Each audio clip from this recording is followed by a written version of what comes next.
अब सौरभ मुझे बताएं कि पहले तो उस ईडी के मेमो पर ही बात हो जाए जिसका रेफरेंस अभी शहजाद पूनावाला दे रहे थे। मैंने आपकी भी प्रेस कॉन्फ्रेंस सुनी थी, आपने कहा कि ईडी ने जो मेमो तैयार किया है उसमें 2 लाख समथिंग का अमाउंट आपने बताया और वो अमाउंट सत्येंद्र जैन के घर से मिला। लेकिन ये पूरा लिंक एस्टैब्लिश करके शहजाद ये कह रहे हैं कि ये जरूरी नहीं कि सत्येंद्र जैन के घर से मिला हुआ पैसा ही सब कुछ है। उनके जितने परिचित हैं, जानकार हैं, उनके बिजनेस में जो शामिल थे, उनके घर से पैसा अगर मिलता है तो वो पैसा किसका है?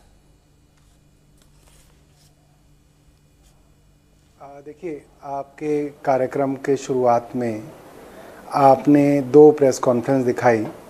एक तो सेंट्रल मिनिस्टर स्मृति ईरानी जी की प्रेस कॉन्फ्रेंस थी।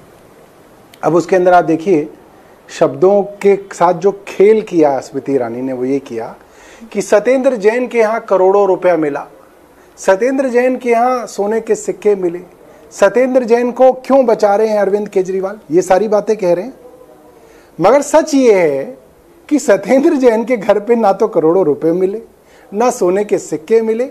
एक सिटिंग मिनिस्टर इस सफाई से झूठ बोल रही हैं कि वो लोगों को गुमराह करने की कोशिश कर रही हैं। और सेम चीज ईडी ने की। जब ईडी ने अपना प्रेस रिलीज दिया तो उसने ये नहीं बताया कि किसके घर से क्या मिला और सत्येंद्र जैन के घर से क्या मिला। क्या लिखा? सत्येंद्र जैन एंड अदर्स के साथ वो सारा का सारा करोड़ों रुपए जो है वो जोड़ दिया, क्योंकि ईडी ये नहीं कह सकती कि ये सत्येंद्र जैन के घर मिला। अब क्या होता है, किसी के घर पे भी छापा पड़ता है, रेड पड़ती है, तो इसका एक सर्च मेमो बनता है, सीजर मेमो बनता है, जिसको हिंदी में पंचनामा कहते हैं, जिसके अंदर 2 प्राइवेट विटनेस होते हैं जिनका साइन कराया जाता है कि भाई आपके सामने, आपकी मौजूदगी में इस आदमी के घर से, इस आदमी की प्रॉपर्टी से क्या क्या मिला। अब वो सर्च मेमो हमने कल ट्वीट भी किया, टीवी पे प्रेस कॉन्फ्रेंस भी करके दिखाई। उस सर्च मेमो में लिखा हुआ है कि सत्येंद्र जैन के घर पे मात्र 2,79,200 रुपए मिले और वो भी सीज नहीं किए, जब्त नहीं किए, वो वापस कर दिए, क्योंकि वो अकाउंटेड फॉर मनी था। उसकी जो वैधता थी वो ईडी को उन्हीं के घर में ही पता चल गई, इसलिए वो उस पैसे को भी सीज नहीं कर पाए। अब आप ये कह रहे हैं कि साहब किसी के घर पे मिल गए। अच्छा, किसी के जो घर पे मिल गए वो इनके रिश्तेदार हैं। अब शहजाद पुणे वाले बैठे हैं, भाई रिश्तेदार तो हम ये समझते हैं कि जैसे आप हैं, तहसीन है, आप दोनों रिश्तेदार हैं, या आपकी बुआ के लड़के हैं वो आपके रिश्तेदार हैं, आपके चाचा के लड़के हैं वो आपके रिश्तेदार हैं। मुझे बताओ, जिस ज्वेलर के घर पे आपको वो सोना चांदी मिला है वो सत्येंद्र जैन के किस तरह से रिश्तेदार हैं? चाचा के लड़के हैं, फूफा के लड़के हैं, मौसी के लड़के हैं, क्या है? मुझे रिश्ता बताओ कि क्या रिश्तेदार हैं उनके। तो मैं एक काम करती हूँ सौरभ, मैं इसी पे पहले शहजाद से जवाब ले लेती हूँ। आप लिंक स्टैब्लिश करने की कोशिश कर रहे हैं। थोड़ी देर पहले आपने अपने वर्जन में ये बोला कि जिस कंपनी के जरिए ये मनी हवाला रैकेट के जरिए इधर से उधर हो रहा था, उसमें इनका भी स्टेक था।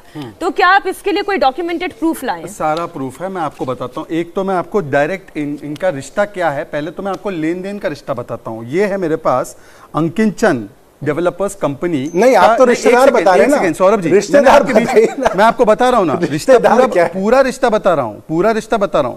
जो सीबीआई का क्लोजर रिपोर्ट आप कह रहे थे ना, सीबीआई की जाकर चार्जशीट देख लीजिए डिसप्रोपोर्शनेट एसेट्स केस में, पूरा रिश्ता बताया, पूरी कुंडली खोल के रखी है सत्येंद्र जैन। मैं तो रिश्ता पूछ रहा हूं, आपने बोला रिश्तेदार है सत्येंद्र जैन की, पूरी कुंडली खोल कर रखी है, आप जाकर पढ़ लीजिए, जिसको आपके प्रवक्ता बता रहे थे कि क्लोजर है। एक सेकंड सर, सुन लीजिए, फैमिली वाइज कनेक्टेड है। मैं आपको बता रहा हूं, पूरा रिश्ता बता रहा हूं। वैभव जैन, अंकुश जैन, सत्येंद्र जैन, ये रिलेटेड है। इसके अलावा मैं आपको और ये कह रहे कि कोई रिश्ता नहीं है ना, कैसे ये कह रहे कोई रिश्ता नहीं। चाचा के लड़के हैं, फूफा के लड़के हैं, मौसी के लड़के हैं, क्या है? सौरभ जी, यदि हम 2 ही पैनलिस्ट हैं, यदि आप मुझे बात पूरी करने नहीं देना चाहते, इससे पता चल रहा है कि आपकी बौखलाहट है, तो सुन लीजिए, उसके बाद जवाब दीजिए। आपके प्रवक्ता ने कल, आपने और आपके प्रवक्ता ने, सुन लीजिए ना, बीच में इंटरप्शन मत कीजिए। आप लोगों ने कहा कि किसी के घर पे कुछ मिला तो वो कैसे सत्येंद्र जैन का हो गया। क्या आप एज ऑफिशियल, आप प्रवक्ता, मैं आपसे सीधा सटीक सवाल पूछ रहा हूं, इसका जवाब दीजिए। क्या अंकुश जैन, वैभव जैन, सत्येंद्र जैन की फैमिली का कोई फाइनेंशियल ट्रांजैक्शन है, हाँ या ना? इसका जवाब पहले दीजिए मुझे। बिजनेस फाइनेंशियल ट्रांजैक्शन कोई इनका कोई इनकी कोई फैमिली का रिलेशनशिप नहीं है, पक्का कोई रिश्तेदारी नहीं है। और दूसरी बात, नहीं फाइनेंशियल ट्रांजैक्शन है, हाँ या ना? पैसा मिला है, आप मुझे बताइए वो, अरे देखिए आपने बोला वो रिश्तेदार, देखिए पहली बात मैं आपको बता रहा हूं, रिश्तेदार को छोड़ दीजिए, मैं आपको बिजनेस डीलिंग बता रहा हूं। एक करके थोड़ी क्लैरिटी से। इंडिया टीवी हर वक्त हर जगह डाउनलोड करने के लिए सर्च करें India TV news Google play store या ऐप स्टोर पर।